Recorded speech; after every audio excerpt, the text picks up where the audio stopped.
Just doing a little quick cleaning, you know. Pre-game cleaning. Should I wear? I need to wear an apron. Is it bad to wear this one? I like it. It's good. Okay, because I mean, you gotta wear an apron when you fry. Oh yeah, for sure.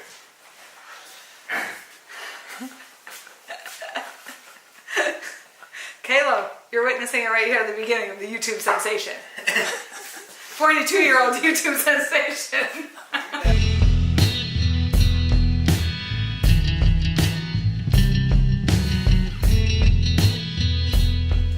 We can have like a quick intro here. Sure.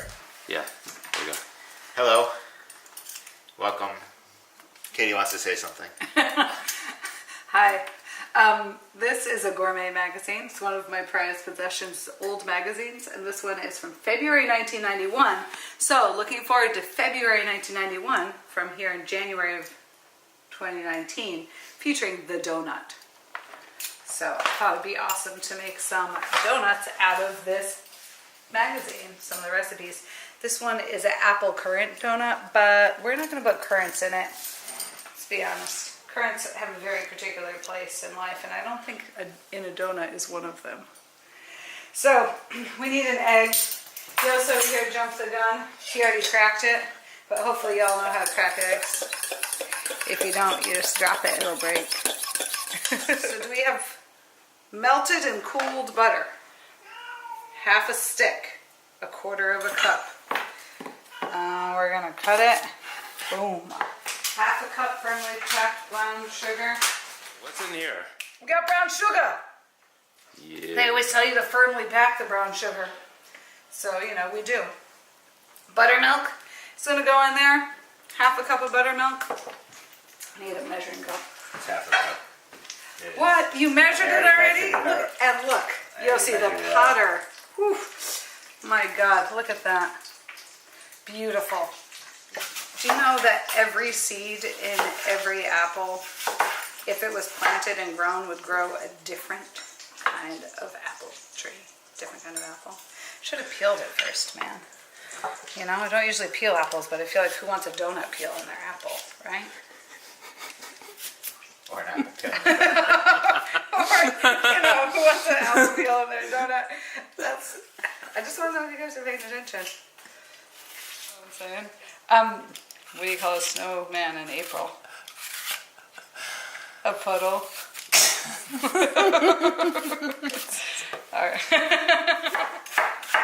It's like a little weird that there are chunks of apple in this donut, so we'll see how that goes. You know? Figure it's not hard to find taste testers for donuts.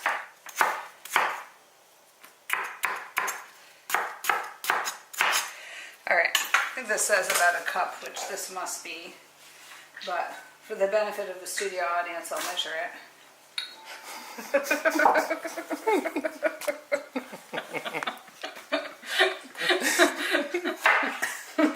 Would you like some apple? Oh, sure. Okay. Melted and cooled. So we melted it, we turned it down, now we're going to cool it. Cool it up. They say never to trust a skinny cook, but honestly, I don't want to be that fat. But I think you maybe shouldn't totally trust a really clean cook. Let's just change it to that. I'll be like a little skinny but dirty. That'll be good. So, this calls for baking powder and baking soda, but we don't have no baking powder. So, fresh out of that. Well, it takes a teaspoon of each. So baking powder is just a mix of a few different things, including baking soda is in it. Calls for a teaspoon of each, so let's do like 1.5 teaspoons of baking soda. Sound good? Stirring it up, stirring it up.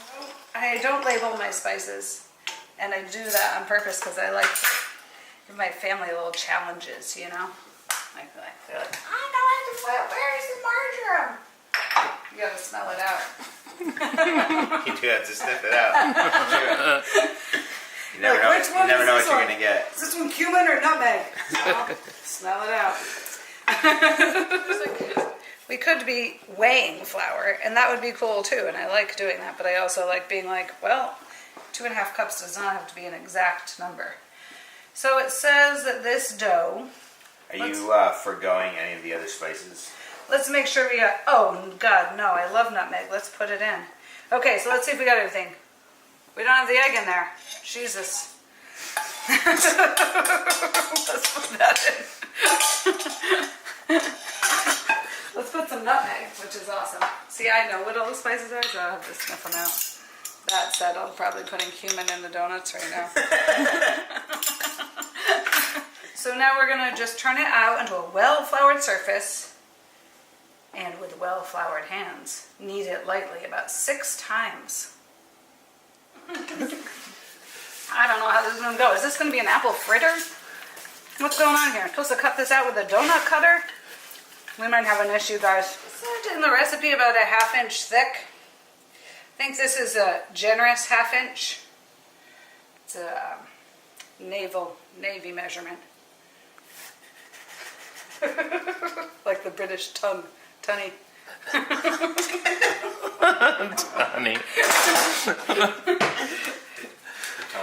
The tone. It's gonna eat it, you know. What are we looking? 375. I think 375 is a great frying temperature.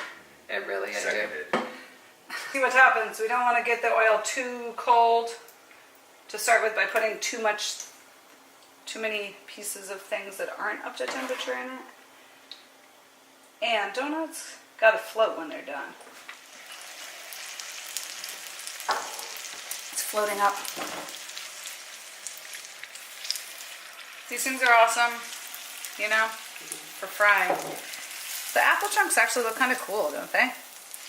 Let's put another baby in there. You don't want to crowd it, you know? And we also want to keep track. And obviously, this is full of oil. So I'm using peanut oil. When Yos and I first started dating, we started dating in June and his birthday was in September. I had to get him a birthday present. And, you know, it's like a little thing. You could kind of mess that up early in a relationship. But I got him a case of peanut butter and he loved it.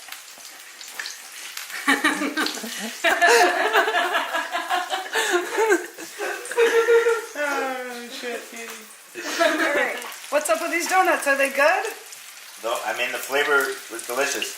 That first donut hole that I tried was a little bit raw. A little raw. It's not a yeasted donut, and actually I thought the pieces of apple were going to be too big, but they're like kind of cool. Like they're kind of delicious tasting and a little fried. But you can see inside it's cakey. So it's like, and that's because it's just baking soda. Don't forget, if anything looks weird, you can just call it rustic.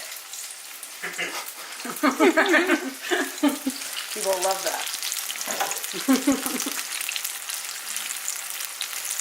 How well do the church Protestants wash their hands? We'll just tell everybody that we're teaching our son how to wash dishes. That's why they look cool. Pretty delicious. Pretty good, right? Yeah, I like the apple. Me too. It's good, like, Nice. that size is actually good. And it's fully cooked, surprisingly. The donut or the apple? The apple. I mean, I was hoping you were going to fully cook the donut, but the apple's It's fully like, cooked. surprisingly. Yeah.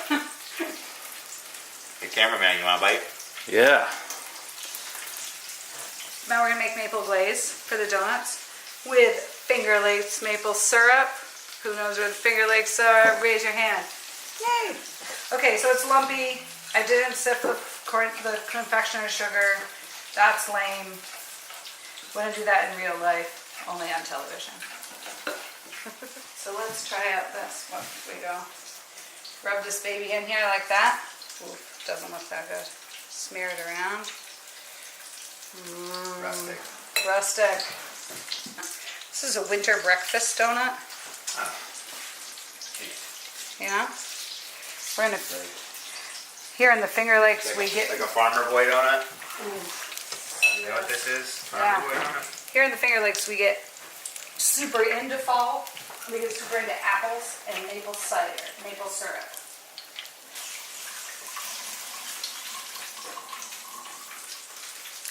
Very good.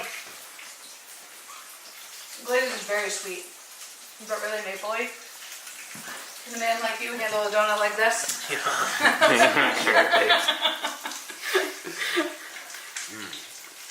Very good. The glaze is a little sweet. Yeah. A little on the sweet side for me. Yeah. So 2 ideas that came out of this. 1, Really good though. sour cream donuts with these apple chunks. 2, sourdough apple fritters.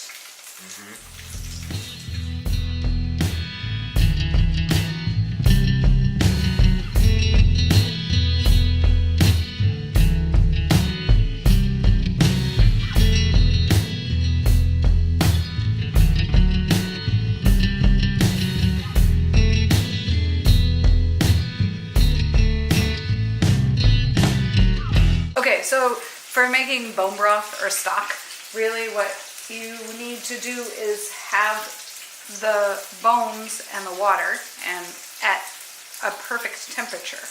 So that, and you look at the surface of the stock in order to see that, and you want to see bubbles rising to the surface but not breaking the surface.